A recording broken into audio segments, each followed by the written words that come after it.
হাতে কোনো কাজ নেই, নেই কোনো ব্যস্ততা। তাই কেউ বসে আছেন সাগরের কিনারায়, কেউ জিটিতে বা কেউ দোকানে।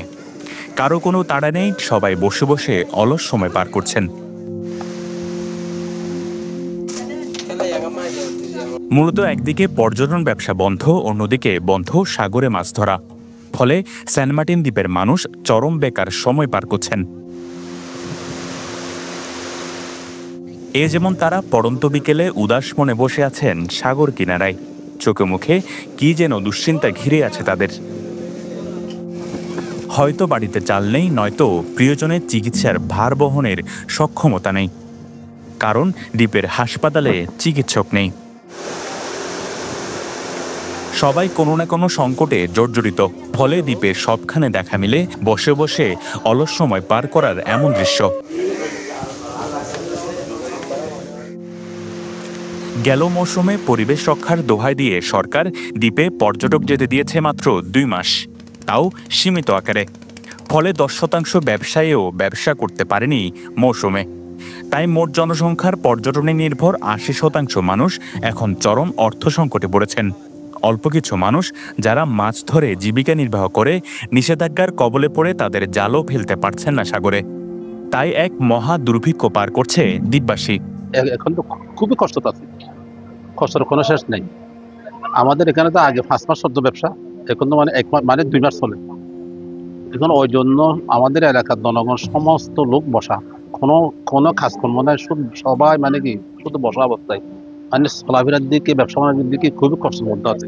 65 দিন বন্ধ হতে পারে, এখন মাছ মারার সময় 65 দিন বন্ধ। এখন এলাকার মানুষ খুবই সংকটে পড়ে গেছে। মানুষ খুব অসহায়, যাবে লেখাপড়া করাতে পারতেছে না, বিশ্ববিদ্যালয়ে যারা এডমিশন আছে তারা যেতে পারতেছে না। মানুষ আগে যে আদিম যুগে 10 বছর আগে মানুষ গাছ কেটে যে জ্বালানি ব্যবহার করত, এখন সেই সময়টা আবার চলে এসেছে। সকালে এক বেলা খাই, সারাদিন মানে রোজা রাখার মতো করে চলি। 24 ঘন্টার মধ্যে এক বেলায় খাই, আমরা বেশি খাইতে পারতেছি না, কারণ নাই বাসায় কিছু খাওয়ার। এক বেলা খাইলে আরেক বেলার চিন্তা। জাল যতন মাছ ধরি আর কিছু লেখাপড়া করাইতো, এখন যে কোনো জায়গা তরকারি মহঙ্গা, চল মহঙ্গা, মানুষ ভূমিকা সাগর সাহের জীবন খারাপ। মানে দ্বীপবাসী বলছেন, পর্যটন ব্যবসার সময় সীমিত করার সুবাদে প্রাণ প্রকৃতি ফিরে আসার যে গালগল্প প্রচার করা হচ্ছে তা মোটেও সত্য নয়। তাদের দাবি, এমনিতেই বর্ষা মৌসুমের আগে থেকেই প্রকৃতি তার নিজ চরিত্রে ফিরে যায়। তাদের দাবি, বর্তমান সরকার সুকৌশলে দ্বীপের মানুষকে উদ্বাস্তু করার পায়তারা শুরু করেছে। জীবিকার সংস্থান না করে এমন সিদ্ধান্তকে হঠকারী বলছেন তারা। এখন আমরা এরকম দেখিনি, এখানে পরিবেশের উন্নতি আমরা দেখিনি। এখানে পরিবেশে কি উন্নতি, এখন আরো খারাপছে, এখন আরো খারাপ, আগে বহুত ভালো ছিল। ওনারা যে আমাদের জন্য এভাবে প্রপাগান্ডা ছড়াচ্ছে, প্রকৃতি ফিরে আসছে, তাহলে প্রকৃতি ফিরে আসলে এখানে আপনার কেবল গাছ কাটা হবে, প্রকৃতি ফিরে আসলে এখানে নিষিদ্ধ গাছ কাটা হবে। আমার রান্না করতে আমার জ্বালানির প্রয়োজন, আমার গ্যাস কেনার টাকা নেই, আমার কাঠ কেনার টাকা নেই, তাহলে আমি কী দিয়ে আমার জ্বালানির পূরণ করব? তা আমাকে যে কোনো একটু ওয়ে বের করতে হবে। তো ওয়ে বের করার জন্য আমাকে নিষিদ্ধ গাছ কাটতে হচ্ছে, নিষিদ্ধ গাছ কেটে শুকিয়ে এটাকে আমাকে লাকড়ি করতে হচ্ছে। এখানে আমরা নিরুপায়। বিকল্প কর্মসংস্থানের ব্যবস্থা করে দেন, তাহলে দিব্যাসী অন্তপক্ষে খেয়ে পরে কোনো রকম বাঁচার একটা পন্থা অবলম্বন হবে। আদারওয়াইজ তো মানুষ এখানে এই থাকবে কেন? মানুষের কর্ম না থাকে, কাজ না থাকে, ব্যবসা না থাকে, বাণিজ্য না থাকে, তাহলে এখানে মানুষ থাকবে কোন কাজে? সেন্ট মার্টিনের মানুষ খেতে পারতেছে না, কুকুরের জন্য খাবার দিচ্ছে, কুকুরের ভালো ট্রিটমেন্ট দিচ্ছে, এখানে একটু কুকুরের অপারেশন করাচ্ছে।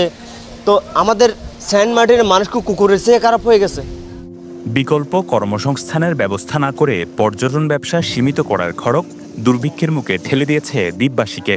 যদিও কোস্টগার্ড বলছে, বিকল্প কর্মসংস্থান গড়ে তুলতে তারা নিজেরা উদ্যোগ নেওয়ার পাশাপাশি সরকারকেও পরিকল্পনা উপস্থাপন করবেন। যেহেতু তাদের জীবিকা নির্বাহটা এখন মৎস্য থেকে পর্যটন শিল্প বা অন্যদিকে ডাইভার্সন হচ্ছে আস্তে আস্তে, তো তাদের এই পরিবর্তনের সাথে তাল রেখে আমরাও চেষ্টা করব তাদের এই ট্রানজিশন পিরিয়ডটা যেন আরও স্মুথ হয়, সহজ হয়। কারণ সবাই যদি শুধুমাত্র জীবিকার উপরে যদি নির্ভর করে, তাহলে কিন্তু ওই ট্রানজিশনটা হবে না। আবার সবাই কিন্তু আবার পর্যটন শিল্পে নিজেকে করতে পারবে না, অংশগ্রহণ করাতে পারবে না। তো মৎস্য থেকে পর্যটন শিল্পের ট্রানজিশনের যে পিরিয়ডটা যাচ্ছে, এটাতে কোস্টগার্ড বলেন বা অন্যান্য বাহিনী বলেন, অন্যান্য সংস্থা বলেন, তারা যতটুকু সর্বাত্মক সহযোগিতা করা প্রয়োজন আমরা অবশ্যই করব। শুধু দ্বীপের কর্মের সংকট নয়, যোগাযোগের সংকটও বিষিয়ে তুলেছে তাদের। টেকনাফ থেকে নিত্য প্রয়োজনীয় পণ্য পরিবহনের ক্ষেত্রে কোস্টগার্ড ও প্রশাসনের বাড়তি বাড়াবাড়ির মুখে পড়তে হয় তাদের। ফলে চারদিকে ঘোর অন্ধকার নেমে এসেছে দ্বীপে। News desk, পেনুয়া।